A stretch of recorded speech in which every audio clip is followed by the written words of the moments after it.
Good evening, everyone. Welcome back to the channel. We've got 4 stories we're going to discuss today. The main one, Marcus Rashford, Saudi Arabia. What is going on there? Also, further developments on the actual story in itself. As you're going to be expecting this every day, pretty much. There's going to be a new club, a new story, a new this, a new that. We've got a couple of updates on that. So that's the main story. That's what we're going to kick things off with, and the potential to reunite with ex-teammate Cristiano Ronaldo, which is very interesting in itself, given how he left the club. Also, we're going to speak about the travelling squad to Tottenham. No Marcus Rashford featuring in that as well. So we'll go through that team for you shortly. Maguire, there's some nice stuff ongoing with him. And getting the praise that he rightfully deserves, and certain contract extensions potentially being discussed. And then we've got some transfer bits towards the end as well on Federico DiMarco. So make sure you stick with us for that, and smash like in the video if you can. Sam, what we saying? How are we? Tired, very tired, but we're almost at the sort of precipice of finishing for Christmas, aren't we? So we're almost there. Yeah. Just 2 days for myself, and then it's I think I should be finished. Can the club not do anything other than say like Christmas Eve like they did last year? That would be nice. Like, could we just stop with the news for like 2-3 days? Just not fire anybody, not buy the club, not any of that. That'd be nice. Well, in typical fashion, I mean, to be fair, this Rashford news should have dropped on Christmas Eve, given how the club usually operate. That would have been or 11 o'clock at night when we were both in bed. Yeah, it's been a few times, I think, when it's been the most inconvenient timing. So that's first on my Christmas list anyway. Don't be dropping any news on Christmas Eve or Christmas Day for sure. Marcus Rashford might get a Christmas present in January, Sam. There's a lot of talk about him going to the Saudi Pro League. Apparently, they're going to offer him a way out of United, and he would be an interest to, again, I might butcher these names, but I'm just going to read them out. Al Ittihad, Al Hilal, Al Nassr, Al Ahli, and there's also talk of Al Qadisah, I don't know how to say it, wanting him as well. The question, is there any Saudi teams that don't begin with Al? There must be. There's a question for someone to... Henry, if you're in the chat, do you think? But that's one thing that's been discussed. The other side, they've gone a little bit deep in the past and had a look at certain times they may have got to this point of selling him. PSG apparently was offered to them twice when his deal was running down in 2022, and PSG would have signed him only on a free back then.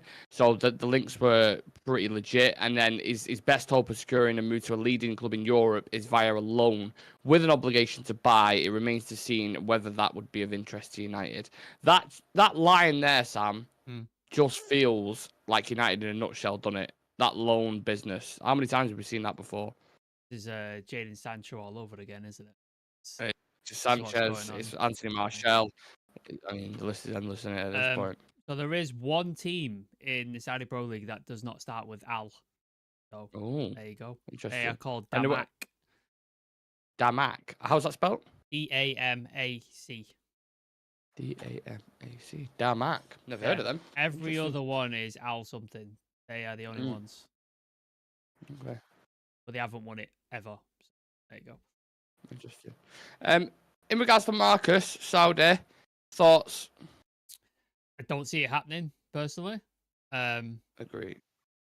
I think Jadon Sancho was offered a move there, wasn't he? I don't know if it was not the last summer just gone, but the summer before when we were trying to ship him. And I think he turned it down. I know a couple of players in England have turned... Didn't Bruno say he turned down a Saudi move? Yeah. So I know a couple of players have turned it down. So it's not for everybody. Like, I know there's been a couple of players who've gone out in their prime. Like Ivan Toney did. How old was Benzema when he went? 33, I think. But he had still won. He was still at the top of his game, won the Champions League. Yeah. You know, people see the strikers in the world the year before that. There was a Italian player. What was what position? Was he a midfielder? He's gone to Saudi. Oh, no, you want about Milinkovic-Savic, who played in the Italian league? No, I know he did, but it was an Italian player. I can't remember. I'll figure it out later. Anyways, there's like been players who've gone there. Ruben Neves went there. He was a player in his prime. So Verratti? Might be Verratti. Oh no, he went Qatar. Anyways, that's really going to bug me now. Sorry, go on. I'll Google it in a minute. I'll find it out. Yeah. So yeah, there's been a bunch of players got in their prime. I just don't think Rashford wants that. I think he wants to play in Europe. I think he wants to play in like top competitions. So I think that eliminates Saudi Arabia. And then you look at the sort of other stuff. Like I saw Real Madrid and Barca would be the ones who normally would be interested, but Barca's financial state is. I don't even know what their state is at this point. Like, what are they doing? Like, I don't.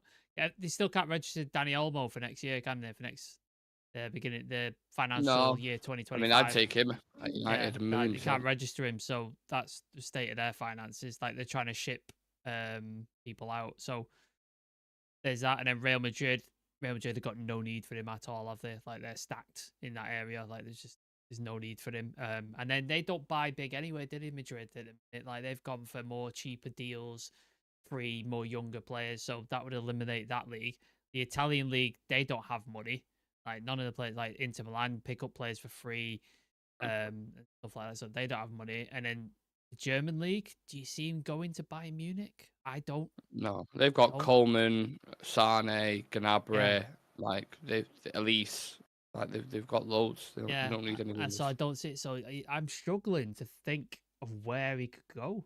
Like, I really. Dortmund have a young and up and coming winger called Gittins. Yeah, he's very good. Like, very good player. Like there isn't honestly there isn't an option out there, a viable option. No. At the minute. Genuinely. The only way I think is someone takes him on loan and then United pay part of the wages. That's the only way he goes in January, and then summertime. I don't know how you ship him. I really don't. I can't be arsed with that. I know, but that's what's going to happen, isn't it? I know you're not saying like you do that, but I just can't bother with that. Like, yeah, well, we're going to cover part of his wage. Just fucking keep him then.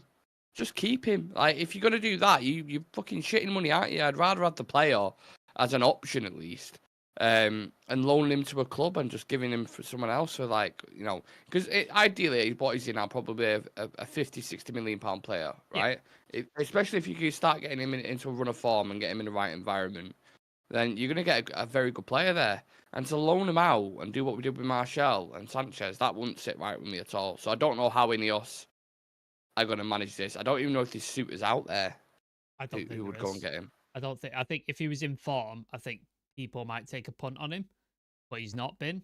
And then obviously being dropped, his interview saying he wants out, that's not going to increase the price, is it? By any stretch of the imagination. Like, it's clear that we want rid of him and he wants out, so the price is going to get cheaper. And I've read a lot of stuff where it's apparently a Jim Radcliffe type move. That he's very ruthless and impatient with things. Like, things are not going well or certain people are not performing, you're gone. And you saw that with Dan Ashworth, and now you're seeing it with a bunch of other executives when they came in. Potentially now you're seeing it with certain players like Rashford's obviously the first on the sort of chopping block. Garnacho's probably been given a bit more leeway because he's younger, he's 19, 20. But I can imagine if a couple of other players start not performing, you might see similar things happen. Well, people said they wanted them to be ruthless with players, like they have been with staff, and going about it this way. I mean, it's not even the January window. I don't think you'll ever sell Marcus Rashford in January. I think it's going to happen. It'll be a summer move. So I don't know why I keep seeing January that's being put out there, but it's just, I don't know how you're going to do it. Maybe a loan with an obligation is the best way to do it. But even then, it's a huge mountain to climb to try and get some money for him. In an ideal world, I'd love to go over to Napoli and say, yeah, you take Marcus, you know, Kvaratskhelia wants to leave your club, do a swap, bit of money, whatever. Kvaratskhelia, you come with us. Never happened in a million years. But as a concept, that'd be nice. Go to Milan, say Rafael Leao. Give you a bit of cash. They're definitely not doing that. Like that. Leao's a top talent. Yeah, like those type. They're like Kvaratskhelia, Leao, Nico Williams at Bilbao. They'd be the guys I'd go for. They would be the ones I'd be looking at and going, they'd be the replacements. But then at the same time, I also think one of the reasons why Marcus is leaving is because he doesn't. One of the reasons is because he's had his time basically, and I think the fan base is happy to move on, and he's happy to move on, and the club. But also because he doesn't really fit Ruben Amorim system, No. like in those inside forwards. So if you're going to bring in a player, you have to bring in a player who suits that. Otherwise, it's just pointless getting rid of him. So you have to really do your due diligence in that, and they'll know what kind of prototype of player that they want. So that's why I'm saying it'd be more of a summer thing, because you offload Rashford, you get rid of his wages, you get a decent-ish price for him, and you can go and spend relatively good on a winger and go get a Kvaratskhelia or whoever. He'll be gone. Lindelof potentially be gone. Eriksen will be gone. I imagine they're going to try and shift Casemiro in the summer, because he's basically been on the outside, and since Ruben's come in, he's not really played. Yeah. So that's a lot of wages off the books, that, innit? Especially Casemiro and Rashford. That's a lot of wages off the books. So yeah, that should definitely free up FFP and PSR and all that sort of stuff. Barefoot's got a good question. He says, what if he does a Sancho and joins a Premier League club? I saw these links with like Arsenal. Where the fuck's that come from? Where's this coming from? I don't understand. He would get murdered at Arsenal. Jesus Christ. Their fans. Yeah. Oh, you drop 3 or 4 games, the stinkers. That's it. That'll be it. It'd be done. I mean, you've got your prime evidence there in Raheem Sterling. He's just gone there. He's not even getting a sniff. He can't get on the pitch. You had that Nicholas Pepe went there for what, 70 million? Yeah. Didn't happen, did it? They just didn't happen. No. Martinelli's getting absolute pelters now. Trossard's getting pelters. Yeah. Trossard's getting shit. Like, the only person who's like not getting it is Saka. He's the only one. Everybody else is getting shit. Like Havertz, the goals have dried up and stuff. Like, so yeah, if you think United's criticising you a lot, like, you're gonna get a lot of shit from Arsenal fans. I guarantee it. Yeah. We just had something coming out from. Is it Matt Critchley or Mark? Is it Mark Critchley? Mark Critchley, yeah. Mark Critchley for the Athletic. What this means, I don't know. I see stuff like this, and I'm like, apparently Rio Ferdinand has alerted contacts in the Saudi Pro League to Marcus Rashford's availability. I read that, and I'm like, well, one, clubs would already know because it's in the news. It's just publicly come out and said that he wants to leave United. Yeah. So why would you need to alert contacts in South? That's like a nothing line for me. To be honest, I shouldn't even read it out, but it's just because it's just been put out there on Twitter. Let's move on to conversation. He sold his soul to Saudi, didn't he? He was praising the Saudi World Cup bid, and I was like, how much did they paid you for that one? Oh, Rio was? Yeah. Like there? A bunch of different footballers going, fantastic, Saudi football, but I'm just like, oh, how much are you getting? Well, he was doing it with Qatar as well, wasn't it, to be fair? Beckham as well, so yeah, they've all got a price. They've all got, like... It's money. It's money, innit? You know what, I always cringe when I see, do you know, like the boxing world? Because obviously they're doing that Riyadh season, aren't they? Yeah. With a lot of the big boxers. And all the promoters are called His Excellency, as Welcome does, and I'm just like, you absolute... That is like the visual... signing your soul over to the devil in it, if you've ever seen it before. Like, we're going to give you this big bag of money, but make sure on camera you say His Excellency. Yeah. You praise Saudi Arabia, how good it is, how progressive it is, and all this sort of stuff. Make sure you say that, and we'll give you this big bag of money. Don't worry about the journalists that we've chopped up or any of the human rights. The women who are not allowed to drive and have to cover up and can't do any sort of rights or vote or anything. Yeah. Make sure you get your big bag of cash. Anyway, this is turning into a political podcast, which it is not. Let's talk about the travelling squad to Tottenham, Sam. Onana, Bayern, Heaton. I'm going to name some names, see if you see any missing. Dalot, Mazraoui, Yoro, De Ligt, Maguire, Lindelof, Evans, Martinez, Malacio. Ugarte, Casemiro, Fernandes, Eriksen, Mainu, Anthony, Garnacho, Xerxes, Højlund, and Amad Diallo. Or Amadinho, as people like to call him now. Well, the obvious ones are Mason Mount and Marcus Rashford, aren't they? That's the two big names. I'd say Luke Shaw. Luke Shaw. I'd say Luke Shaw, but why the fuck are we kidding ourselves? Like he'd be fucking available at any point. Yeah. Is this illness? Is this because there was? Apparently on Monday he had a. I don't know why my speakers randomly turned on. They was saying that he had a bit of a temperature a couple of days ago. Got sent home from training, didn't he, for illness? But I don't know how much I believe that. No, I imagine it's like. Do you remember when he was saying Sancho? Yeah, how many times did Sancho have an ear infection? Do you remember? Yeah, it was like 5 or 6 different times. I'm like, fuck it. Yeah, I don't know. Get his ear sorted if go he's to had the doctor. Infection. Yeah, bizarre.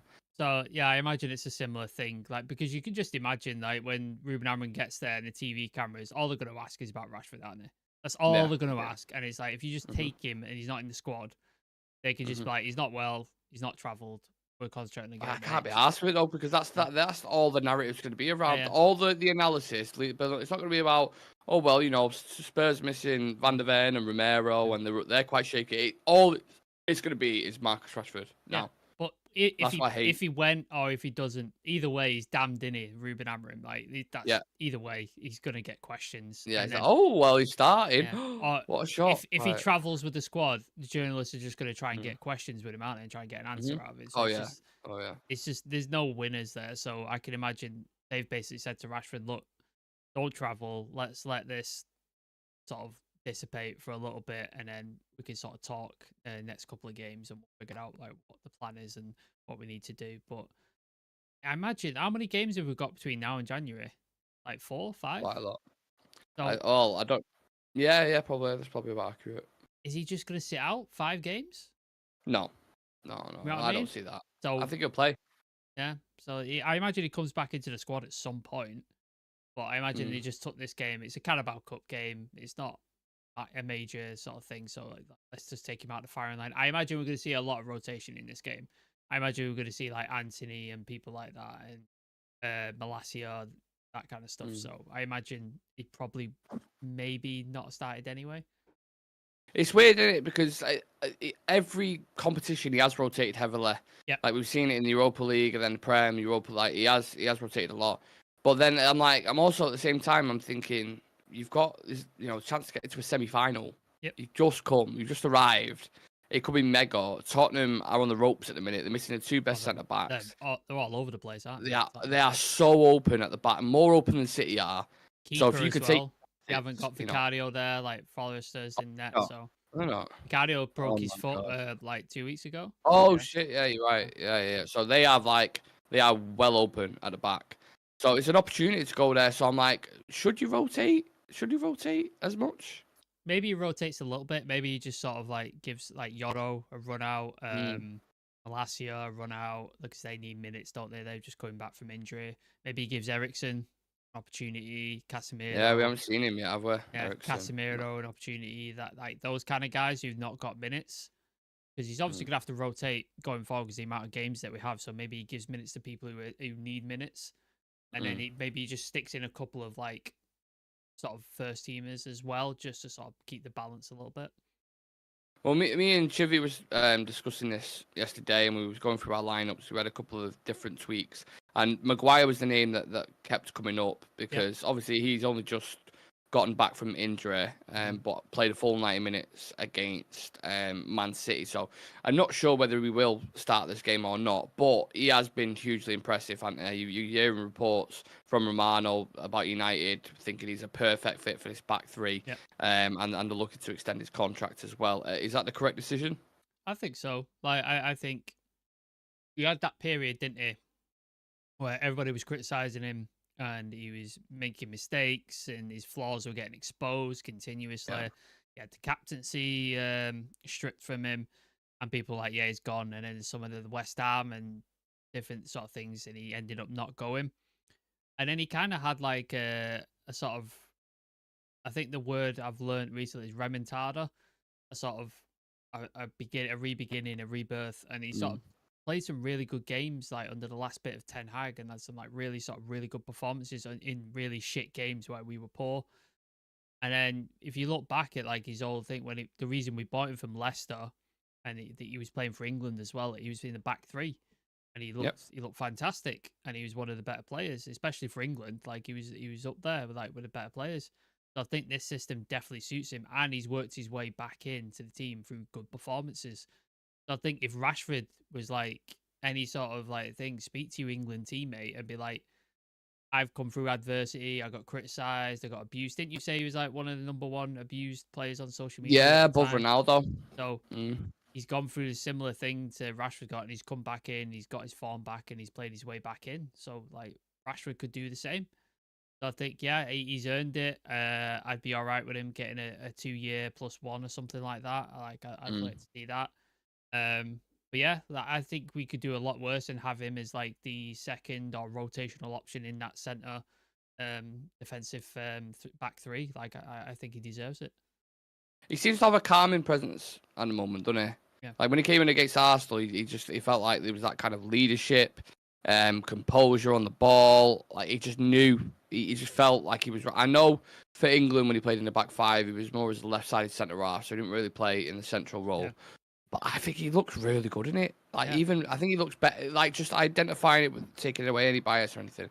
I think he looks better than De Ligt in that role. Yeah. That's how. And De Ligt's been really good. Yeah, He's been does. solid. And there's literally just seen a quote from Dallo coming through there about the derby as well. Obviously, Maguire was in that back line, and he said it's probably the first time since I've arrived personally at the Etihad that we felt we were in control of the game and also emotionally in control. No, and I think that reflected on Maguire as well. City didn't really have an opportunity at our goal that I remember. No. Like The XG was miles apart. Like there was the corner that took a deflection and then he was unmarked. And it went in the net. But apart from that, I don't like Foden had a shot that went wide. That was about it really. Like I think the defense was a big part of that. Like the defense was so solid, like they just couldn't break us down. He had Haaland on toast, didn't he? Like he just Haaland didn't have anything. Just wrestled, like tried to wrestle him, just couldn't like get past him. So now obviously you had Leacher, that then frees Leacher and De Ligt up. So you saw Leacher with the assist for Ahmad because he was freed up. He had all that Pushing space. forward. So I think he works perfectly in this system, and I think why not? Like why not offer him a contract? I don't know how old is he now? 28, 29? No, 30. 30. He's 30. So 2 year. I think a 2-year deal would be a good thing. An extension With a +1. I'd be happy with that. And I think any United fan who still labels him as like, oh shit, you haven't been watching him. Like you haven't been watching him because he's been really, he's been solid. I think Rashford could learn a thing or two from Maguire because had you said back at that point when all the noise around Maguire, you had that thing in Greece, in Mykonos was it? You had like making mistake after mistake under all that. If you would have said to a United fan at that point, he's going to be a pivotal piece in a back five system under a new coach and doing really, really well, everyone would have told you to fuck off. They would have been like, stop talking shit.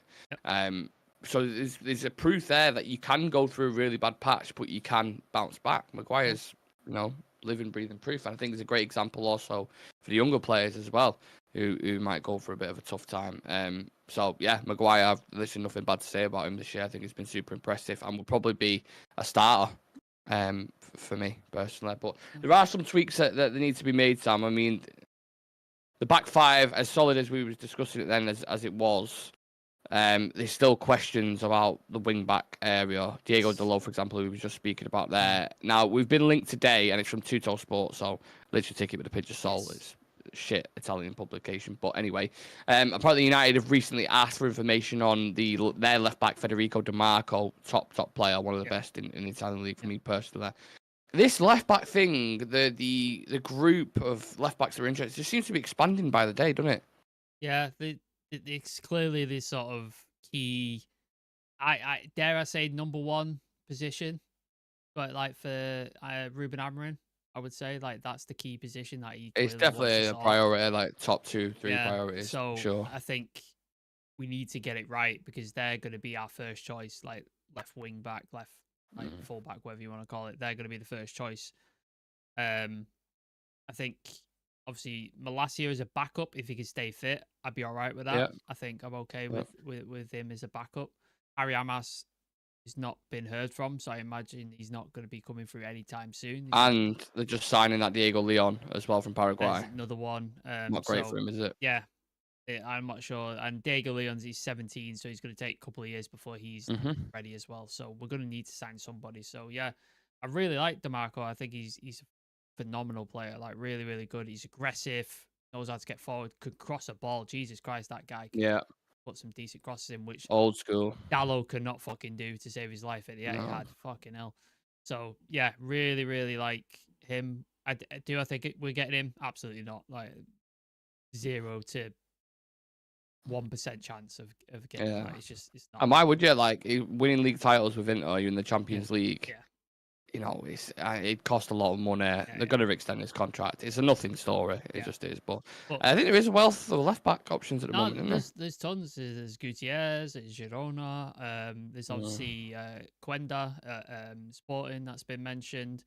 There's a bunch of players that you could go target that are probably cheaper, younger. I don't know how old DeMarco is, but yeah, there's probably a lot of other options that you could get for a better price and would fit in and would have a bit more longevity than him. But yeah, I think it'll be interesting to see. I don't think we get anybody in January, but I think it happens in the summer. But it'd be interesting to see who we do end up like landing. That's gonna be interesting. Yeah, I was discussing this afternoon. I think any of the names, Robinson, you can throw in there, Kirkes, you could throw in there, Alfonso Davis, you can throw Nuno Mendes. I really like at PSG. They're and obviously pricey, he's though, worked aren't under. Nuno yeah, Mendes is a pricey option. Like PSG ain't letting him go for a low price on it. And I think Anthony Robinson's an interesting one because he's 27, he's captain, but I don't feel like Fulham would hold you over a barrel for him. Don't think they'd make you pay a shit ton of money because I think Bournemouth would with Kirkes because how much they sold Solanke for? What, 65? 60. Yeah, to Tottenham. I think Kirkes would be like 40, 50 million. I think they'd be asking for him. So I think he might be a bit much. I like Anthony Robinson a lot.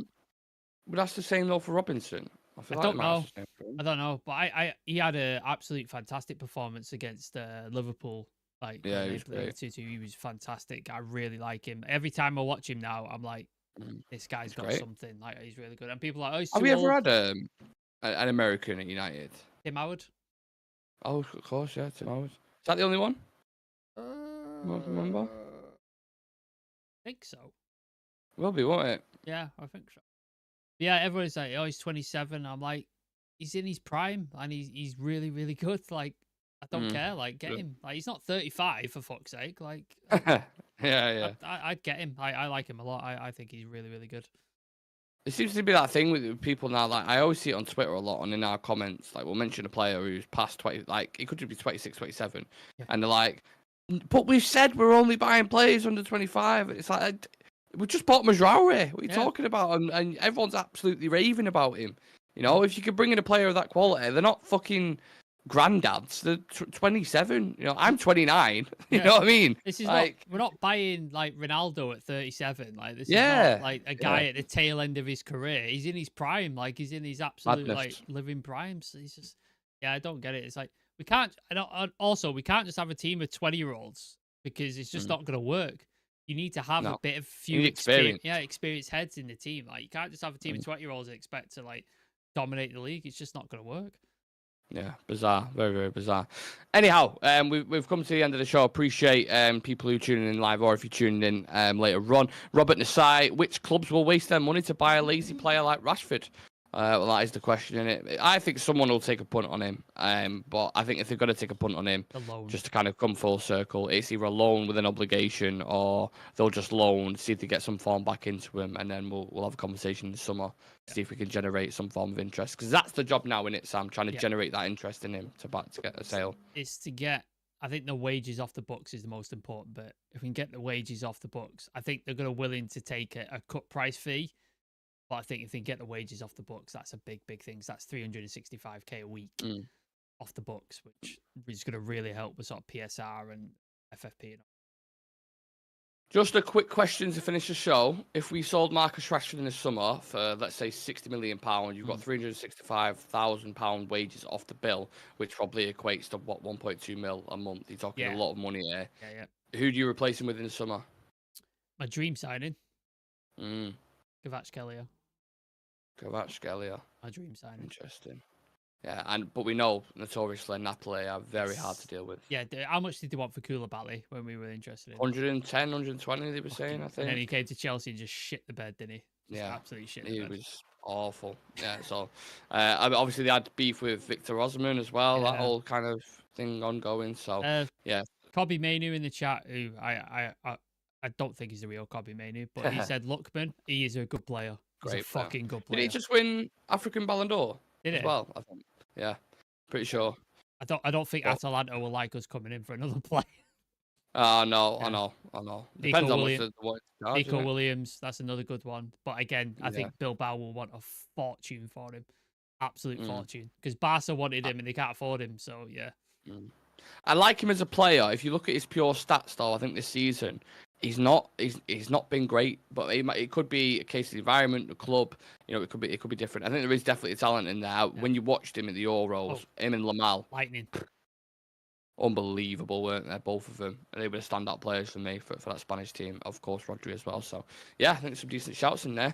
Right, we'll leave it at that, guys. Please do leave a like on the video for us. Subscribe. We're 3 subscribers off 9,500. So if you are watching and you've not hit that red button yet, please do.